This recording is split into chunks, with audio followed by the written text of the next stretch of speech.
The FA Cup enters the fourth round this weekend. On Sunday, watch Chelsea against Luton Town from 3 p.m. and at 8 p.m. Manchester United takes on Liverpool. Watch all the action live and exclusive on KBC Channel 1, your true sports partner.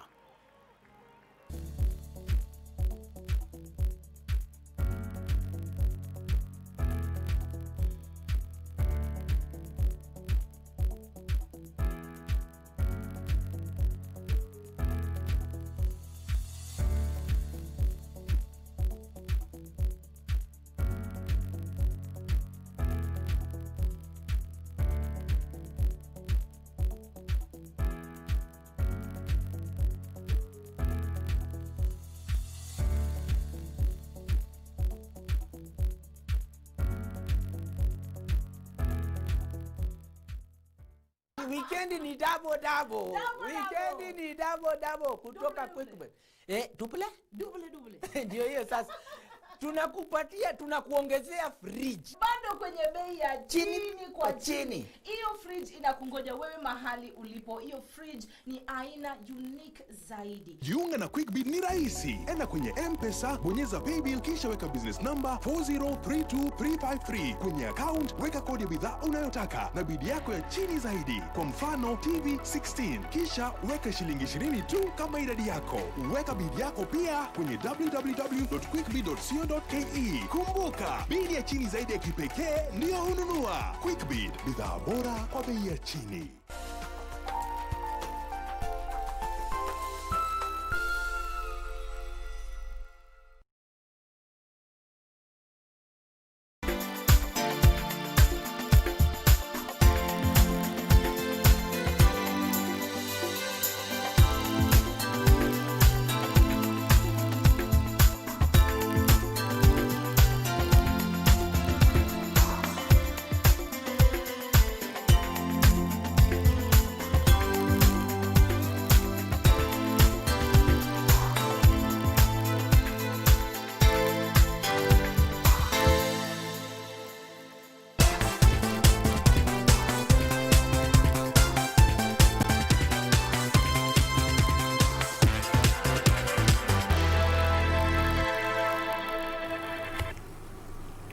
A very good afternoon to you this Sunday, the 24th of January 2021. Welcome to KBC Lunchtime News. My name is Purity Museo. We have a comprehensive bulletin for you. My colleague is Byron Abuli, who is helping us with the sign language interpretation this afternoon. At Purity_Museo and at KBC Channel 1 News. Lunchtime News is the hashtag to use this afternoon. We are also live on Facebook. You can interact with us on Twitter as well. I'll be going through your feedback during this broadcast. Let's begin with the ODM party politics. And the Orange Democratic Movement, ODM, has started the process of identifying a suitable presidential candidate for the 2022 general election, with interested candidates required to pay a non-refundable application fee of 1 million shillings. ODM National Elections Board Chairperson Catherine Muma is advising interested individuals to submit their applications to the party headquarters at Chungwa House by noon Friday, February 26, 2021.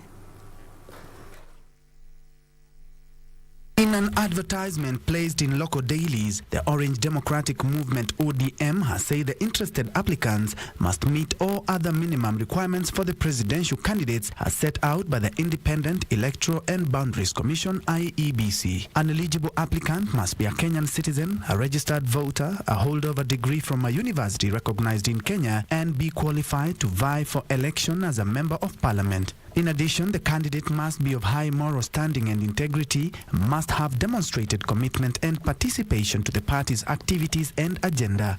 Other requirements include a copy of the applicant's national identity card, a duly executed code of conduct, ODM life membership certificate, and sworn statements affirming the authenticity of any information submitted. Party leader Raila Odinga is yet to publicly declare his presidential bid with slightly over 17 months to the general polls.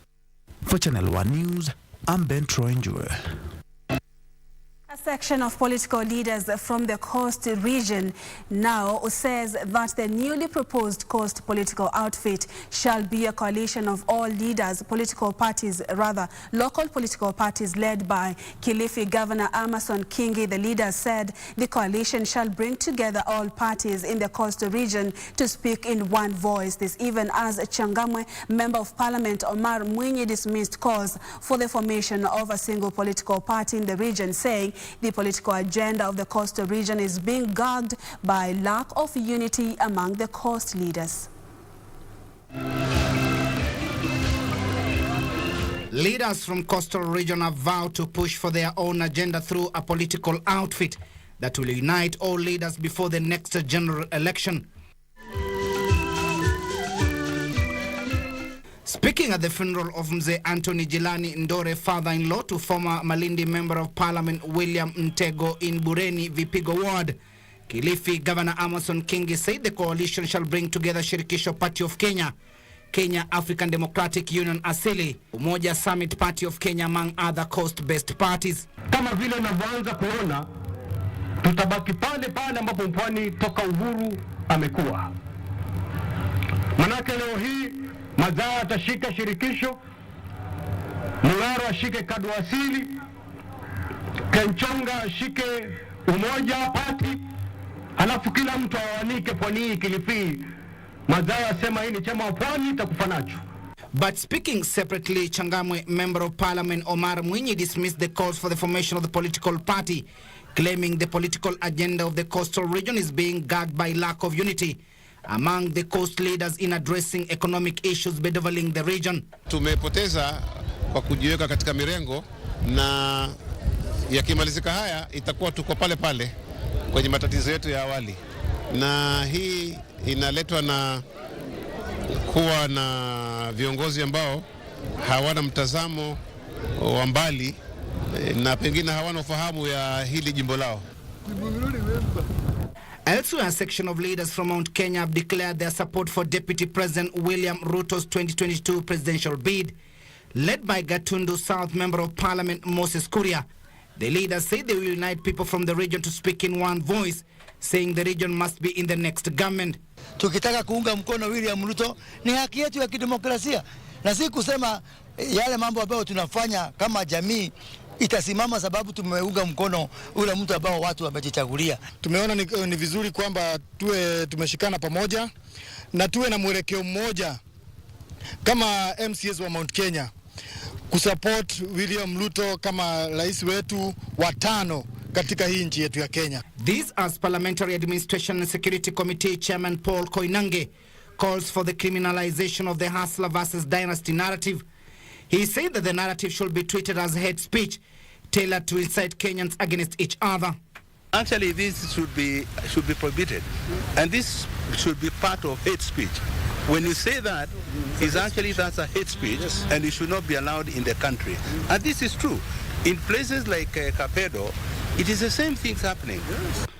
Meanwhile, United Democratic Alliance (UDA) party has proposed the formation of 3 major political fronts in the country in order to tame tribal divisions occasioned by ethnic branded political parties. Speaking with political aspirants drawn from Machakos County at his Mua home, the party's chairman Justin Modhama argues that the existence of many tribal parties will be tragic as the country warms up for a general election in 2022. Matumaini yangu ni kwamba tutakuwa na vyama vitatu ambavyo zinashirikisha wa Kenya na kujaribu kuwa ukabila ambao umeletwa na zile vyama ndoko. Ukitoka hapa hii kabila ina chama yake na hii ina chama yake. Sisi katika UDA hayo mambo tutaki kuona. Finally, the Kenya National Congress of Pentecostal Churches has revealed that it will field a presidential candidate in the next general election. The Congress President Bishop Stanley Mishuki said the country needs to have intelligent and responsible leaders who are God-fearing. We are not going to continue praying for them. Pray for us, pray for us, pray for us, pray for us. Leo tutaomba mpaka siku gani? Sasa sikuomba ni kuweka wetu. Timothy Kipnosu for Channel 1 News. It is said that every cloud has a silver lining.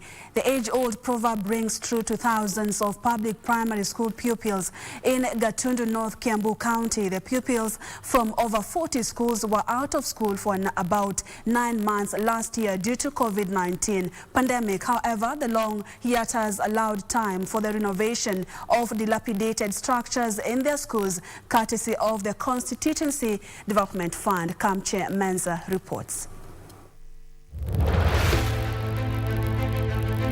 Mungai Primary School in Gatundu, North Kiambu County is one of the schools that got a total makeover. All its structures were renovated. In one of the classrooms, pupils sit comfortably as learning continues. The scene is in contrast to what pupils and teachers had to endure not too long ago. Back then, cracked walls, earthen floors and congestion were the order of the day. Wengine hata walikuwa wanakaa nje sababu darasa moja lilikuwa limeanguka na tulikuwa tunaona aibu sana. The pupils were attacked by jiggers, but now they are okay. Mwea, Kawira and Kanjabi primary schools add to the list of a total of 40 upgraded public primary schools in Gatundu North. Kanjabi Primary boasts of a newly built one-story building hosting 4 classrooms. This iron sheet walled structure that once acted as a classroom has so far been abandoned.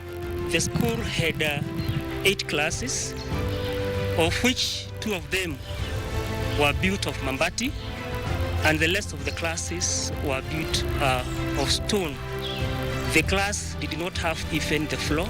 Some of the classes, when it rains, some of these classes were flooded. Hata kukaa kwa darasa ilikuwa gumu sana. Haikuwa na madirisha, haikuwa na milango. Kwa hivyo watoto walikuwa wanakaa hivyo tu wakiangalia nje na haikuwa na sura mzuri ya shule. At Igamba Primary School, it is a new dawn, a new school constructed in a new land. This is the old school that sheltered the young souls, iron sheet walled rooms and dilapidated latrines. But an order that outlined the school for demolition to pave way for road construction turned out to be a blessing in disguise. The project was financed by the Gatundu North Constituency Development Fund. For a long, long time, you realize maybe our parents, the same schools they used to attend, are the same. I found those schools in the same state as they were those very many years. And this had caused a demotivation among us learners in this constituency. And that resulted also to very low morale in education, resulting to very poor performance. 250 million shillings from the CDF kitty funded the public primary schools facelift project. Some of the schools we are going to, they are enrolling pupils who are in the private schools. They are now seeing the public schools are better than the private schools, and they are coming in. So our next now job is to ensure we improve our performance such that we will leave no space or reason for any parent to want to take their child in a private school. National Government Constituency Development Fund Board says there has been an improvement in the utilization of the CDF kitty in most constituencies. This particular period has been unique, and we have been facing delays in the release of funds, but with the continuous engagement with our parent ministry and the National Treasury, we are assured that before the end of financial year all the funds will have been released. The renovation and upgrading of schools in this area has given a reprieve to most learners here. Teachers saying that the gesture would not have come at a better time, as most schools still struggle to meet the COVID-19 safety measures. Kamche Menza for Channel 1 News in Gatundu North Constituency, Kiambu County. And of course, taking advantage of the COVID-19 situation and ensuring that infrastructure is improved in Gatundu. Thank you so much, Kamche Menza, for that report. In other news, police in Embu County are investigating the cause of a fire that broke out in one of the dormitories at the Kirimari Boys High School.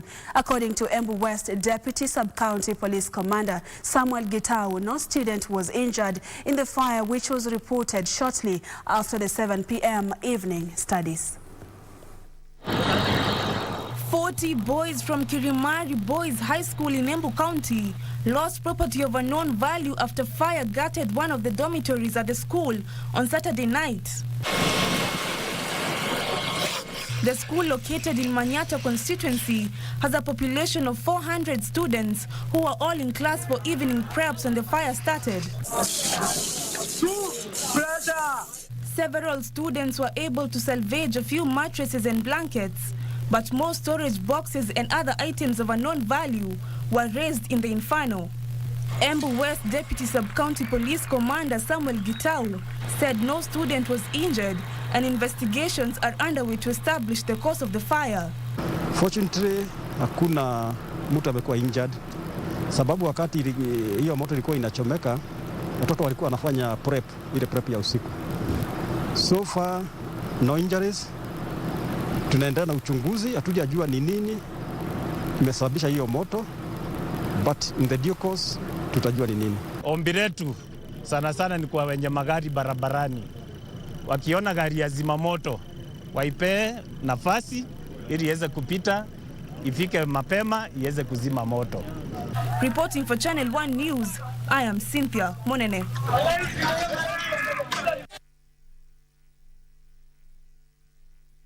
The Kenya Union of Teachers NAT Secretary General Wilson Sossion has accused the Teachers Service Commission of sabotaging affairs of the Teachers Union. The nominated Member of Parliament instead urged the teachers' employer to focus on implementing the Teachers CBA instead of attempting to set the NAT's national leadership against its workers.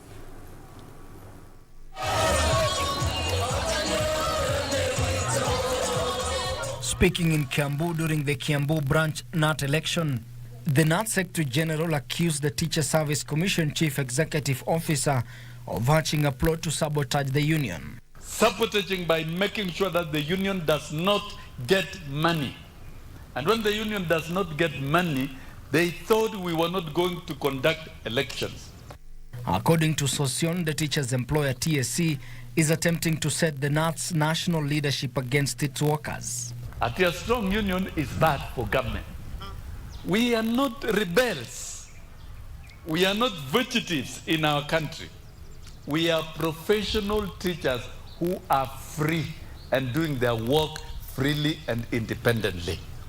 The incoming Kiambu Secretary General, who was elected on a post, promised to ensure service delivery to all members without any discrimination. But if we are united behind the Secretary General, we shall go places. There are so many forces that are out there to divide the teachers. Never allow. And I promise you today that I'm going to work tirelessly to defend you. Meanwhile, David Kibet and Zachary Nyomboi emerged the winners of Kenya Union for Post-Primary Education Teachers KUPPET in a hotly contested election which were held on Saturday in Marigat High School. Kibet, who is a teacher at Kabimoi High School, garnered 669 votes to beat his rival Michael Tuitoek, who got 421 votes to be chairman of the union, while Zachary Nyomboi won 475 votes after flooring Johanna Chebon, who got 320 votes to become the executive secretary. On the issue of hardship in Koibatek,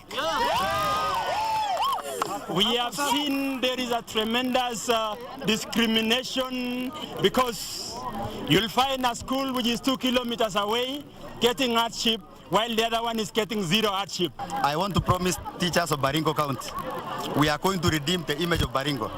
We are going to put Baringo teachers on the map. I'm sure we are going to change this union to the better.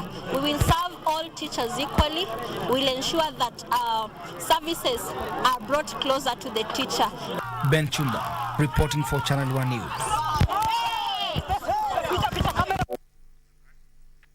Elsewhere, a family is in need of 2.3 million shillings to have their kin discharged from the RFH Specialist Hospital in Rai. 29-year-old John Nyarumi survived a tragic accident that left him undergoing multiple surgeries and his leg amputated twice. The family is appealing to well-wishers to chip in and help in offsetting the huge hospital bill and have their kin released from the hospital.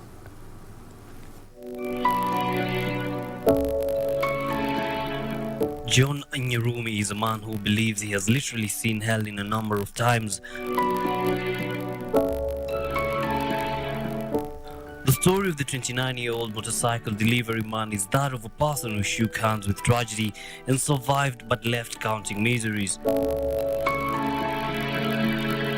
On the 31st of August last year, the young man was hit by a vehicle that was overtaking on the wrong side of the road while on a delivery errand along the Kangunda Road. Niliona siwezi nikasonga. So kujitafuta napata siwezi nikaamka, mguu ulikuwa umevunjika. Mkono pia ilikuwa umevunjika. Nilikuwa naita watu all over nisaidieni nipeleke hospitali, watu wananiangalia tu. The accident left him admitted at the intensive care unit of a private health facility in Ruai for 22 days. At the hospital, Nyarumi underwent multiple surgeries in what doctors termed as a miraculous survival. He had suffered multiple injuries. One of his limbs was completely mangled. He had serious injuries to the chest. At the same time, his kidneys had failed and ended up requiring dialysis. What he has gone through, not very many people would survive. Hiyo kukosa kupumua kwa kuwa nilipoteza damu nyingi ambavyo ilijaza maji. So kujaza maji nilitobolewa kwa mbavu. With the surgeries leaving him with an amputated leg, John now has to come to terms with the new reality of living without one of his limbs. Kazi nilikuwa najifanyia labda kutembea, kushika kitu, yani imekuwa ni kama ni ngumu. Kwa kuwa lazima niishi, yani lazima nitafute mbinu za kuendelea na maisha. It's not easy to see someone that you've grown with anaamka siku moja ana mguu. So it's a loss, like any other loss. Thanks to the doctor's interventions, the treatments and surgeries were a success and John is ready to go back home. The only thing keeping him from leaving this hospital and joining his family at home is the 2.3 million shilling bill, and the family is calling on well-wishers for help. He'd want to go home. So we're here because we'd want people to hear his cry, because he also he wants to continue with life. Sikuka hospitali, he's been discharged, but now we're not able to offset the bill.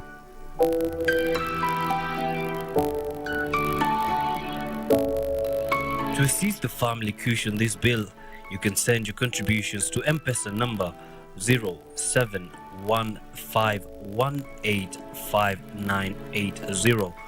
Name John Nyarumi, or pay bill number 891300, account number 43641.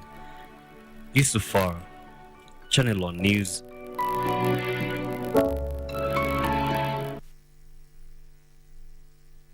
And on your Twitter comments, Alex Manyore, you tuned in, from Nairobi.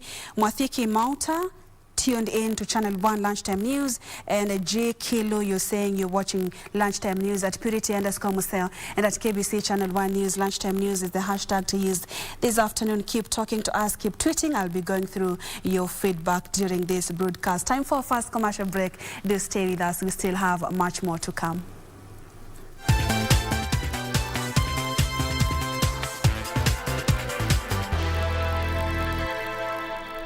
Weekendi ni double. Weekendi ni double kutoka Quickbet. Double. Ndio hiyo sasa.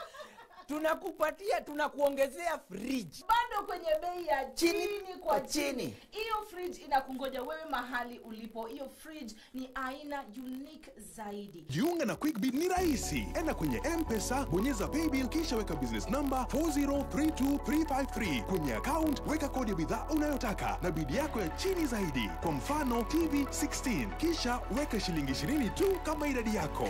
Weka bid yako pia kwenye www.quickbid.co.ke.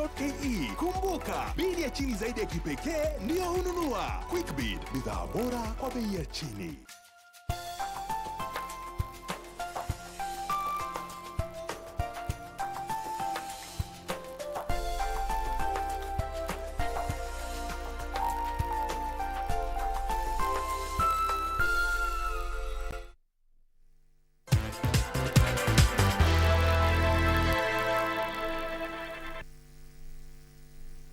Thank you so much for staying with us. This is Lunchtime News, and Byron Abuli is our sign language interpreter this afternoon.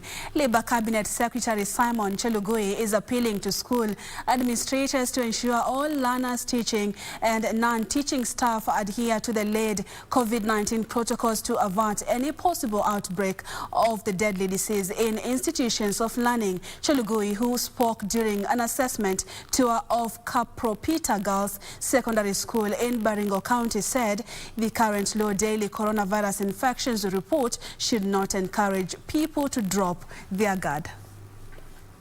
An assessment tour of various schools in Baringo County, Labour Cabinet Secretary Simon Chelugui expressed concern over laxity in some schools on adherence to the Ministry of Health COVID-19 prevention protocols, terming the action as a recipe for a looming outbreak of the coronavirus in schools. I want to appeal to whole board of management countrywide to continue supporting their schools in provision of water so that we have enough watering points in the schools.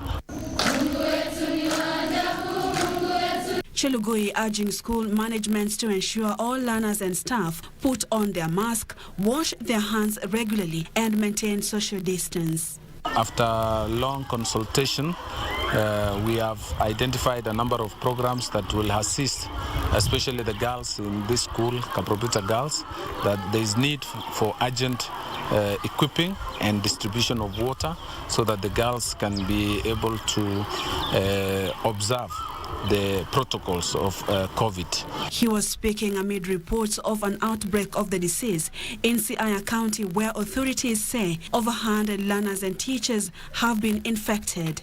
Elsewhere, counties have been challenged to always set aside funds to help fight non-communicable diseases in the country. The Non-Communicable Diseases Programs Manager Gideon Ayodo says failure to allocate enough funds for fighting NCDs is frustrating efforts to control the prevalence rate. We have also been aware that the persons living with NCDs are more vulnerable, especially when they get COVID-19, and this has created a lot of fear. Together, we are also aware that some of the persons living with NCDs have now not been able to go to job and therefore they have been able to lose livelihood, and they are not able to buy the drugs. Meanwhile, residents of Mandera County are set to benefit from loans and donations to revive their businesses that remain crippled during the COVID-19 pandemic times, courtesy of the MasterCard Foundation. The foundation has donated 300 million shillings to help businesses affected by the scourge. We are here to support the business community, the SMEs especially, the micro and small enterprises, with the COVID-19 resilient program rolled out by the MasterCard Foundation. We wanted to sensitize the community about the importance of these small loans that they are given, which is an interest-free. And as you know, most of our people really don't take anything concerning interest. This is a national program. We have rolled it out in all the 47 counties. So far, we have given over 300 million Kenya shillings to enterprises right across the country. Right here in Mandera, we have only given 3 enterprises, and the purpose of this visit is to ensure that the people of Mandera also do get to benefit from this program.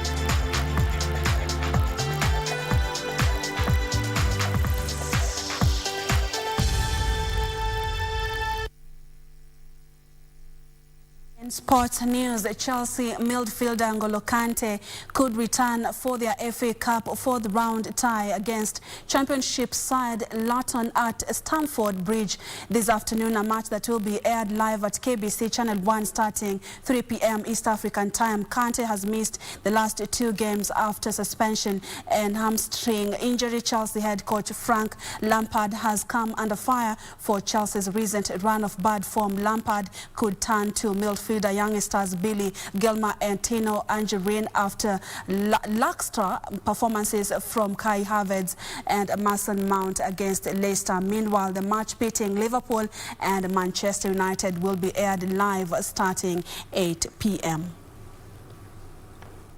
We're done, Willie. Willie. Fire in.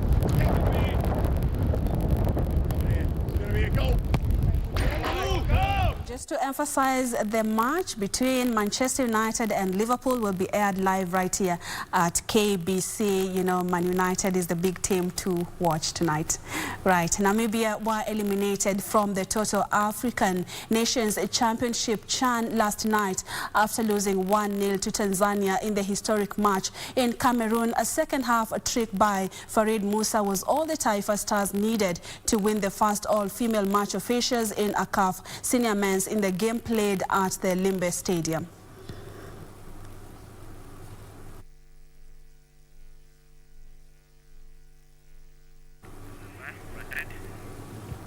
Karim Benzema scored twice as Real Madrid recovered from their shock Spanish Cup exit by beating Alaves 4-1 last night in a Spanish La Liga match. Meanwhile, Sevilla thrashed Cadiz 3-0 while Hisca settled for a barren draw against Villarreal. Zidane after that coronavirus positive. Benzema hits the post. Pacheco saved the first effort and the frame of the goal saved him the second time around, but Casemiro put Real Madrid ahead on 15 minutes. It was Toni Kroos's corner. He got up above Lejeune and sent it into the far corner. 1-0. It was soon 2-0. Hazard possibly got a touch on that. If it wasn't a touch, then it was a dummy. Either way, we give him half an assist there. It was Benzema who put the ball in the back of the net 4 minutes before half-time. 2-0. And Eden Hazard definitely involved in this goal because he's the man that scores it in injury time in the first half. Toni Kroos's pass over the top. Lejeune was playing Hazard onside, and with the second touch, he sends the ball past Pacheco. Alaves were a lot brighter in the second half, not saying much because they were so poor in the first 45 minutes. Joselu there with that shot, well saved by Courtois. Courtois could do nothing about that though. Lucas Perez with the free kick and Joselu's powerful header making it 3-1. But just as Benzema sensed that maybe Alaves were getting back into this game, he decided to take matters into his own hands and he scored the fourth goal with 20 minutes still to go. So the final score in Mendizorroza, Alaves 1, Real Madrid 4.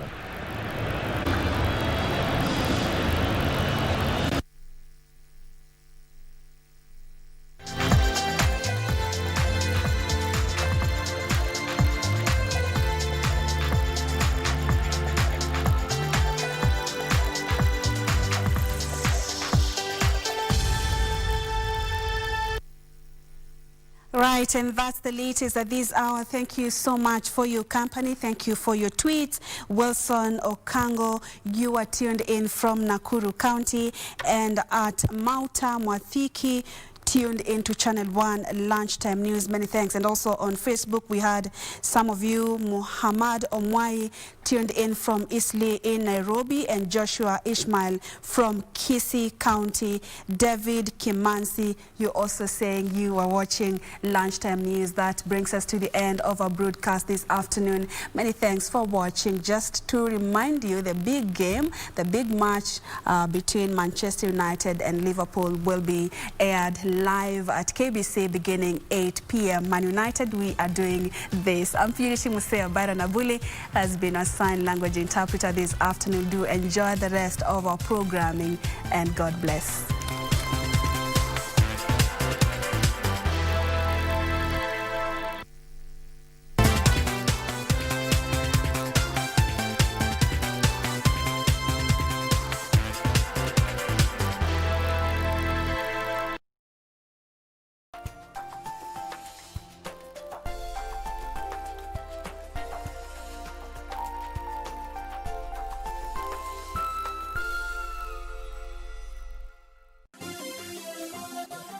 Beauty College.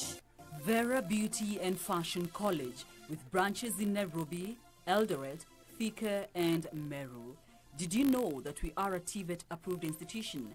We offer courses in fashion design, interior design in soft furnishing, event decoration, flower arrangement, event planning, hairdressing, barbering and dreadlocks, beauty therapy, makeup, nail technology, spa massages, teaching skills, TOT, solo business management and many more. Register now and visit our website on www.verabeautycollege.com. You can also call on 0725 923 550 Nairobi branch, 0728 087 689 Eldoret branch, 0722 227428 Thika branch, 0725 000 706 Meru branch. Vera Beauty and Fashion College, a TVET approved institution.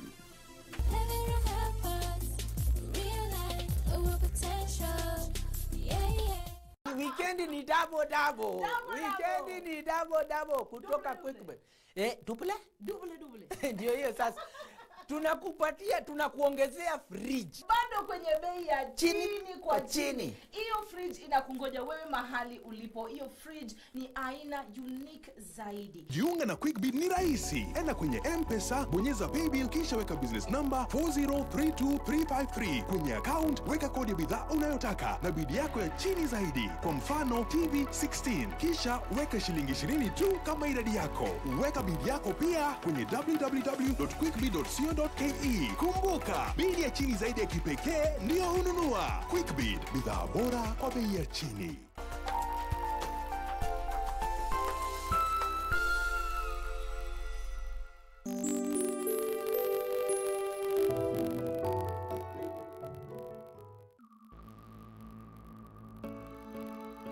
We are here and we are strong.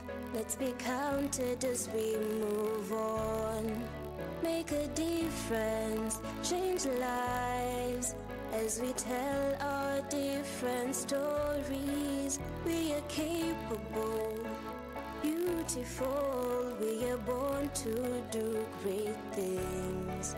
We're unstoppable, incredible, 'cause we're differently abled, differently.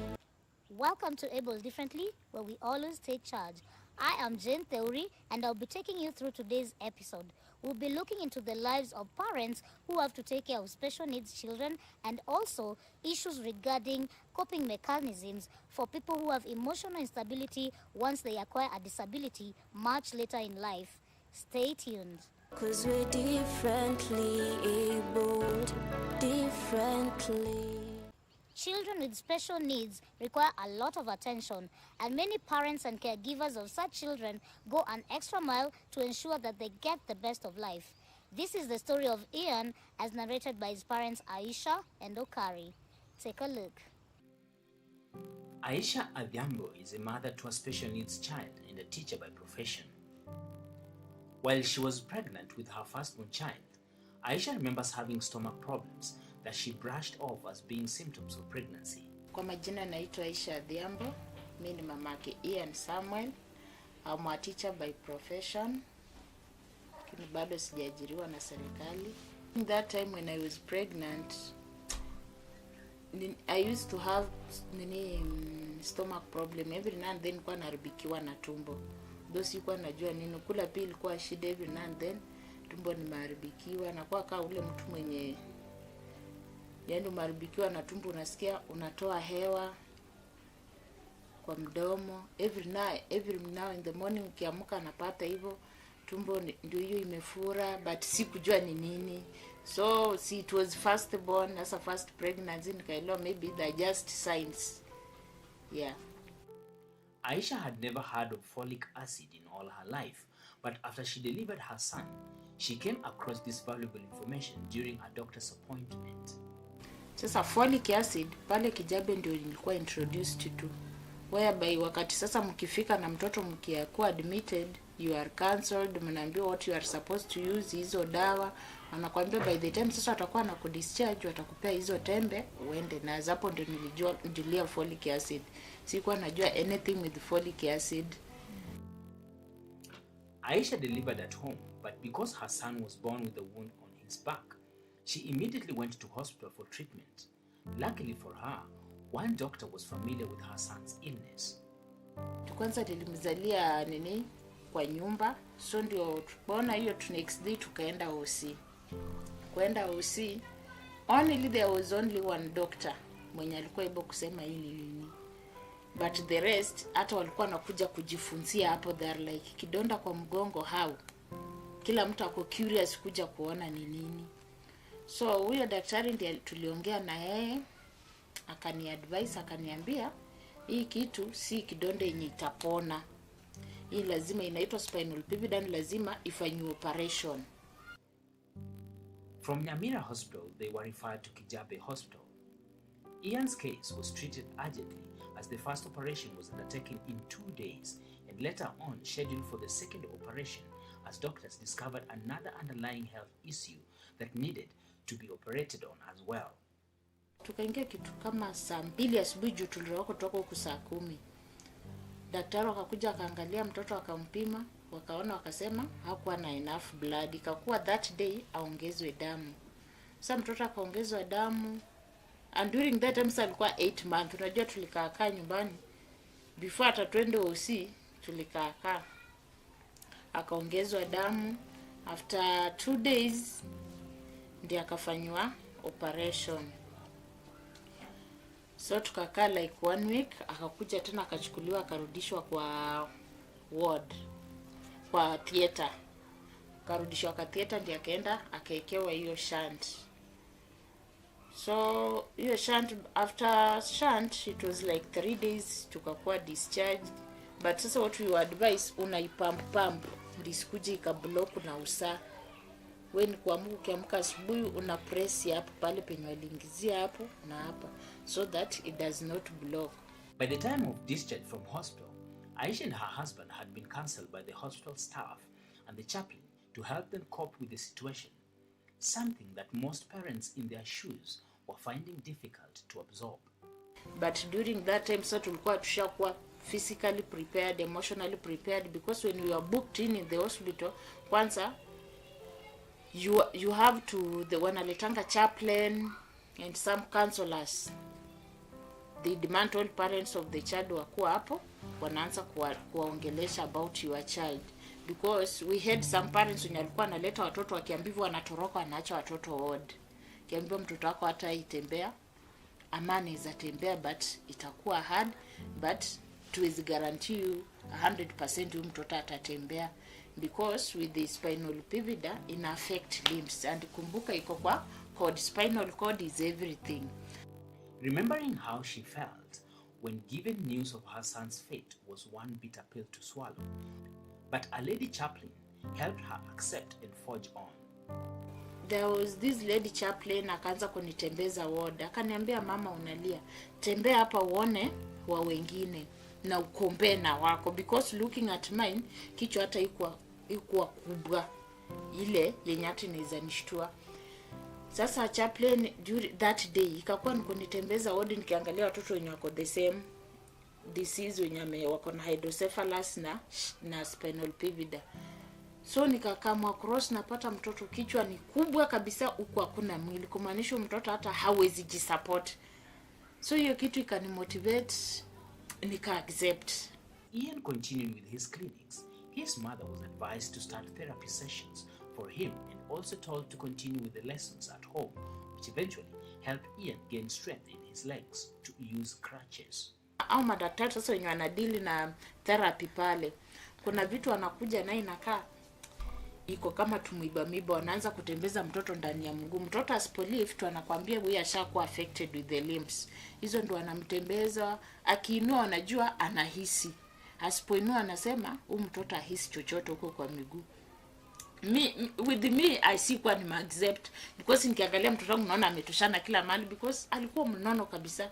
Naona ametoshana kila mahali, hata kama anasema hai mtoto labda asikii, but Sasa kukuja tukakuwa discharged, tukaanza kwenda clinics, ikakuwa mtoto wakati alipona. Sasa clinics ikakuwa tunaenda after every 1 month, tunaenda Kijabe clinics wakimobserve.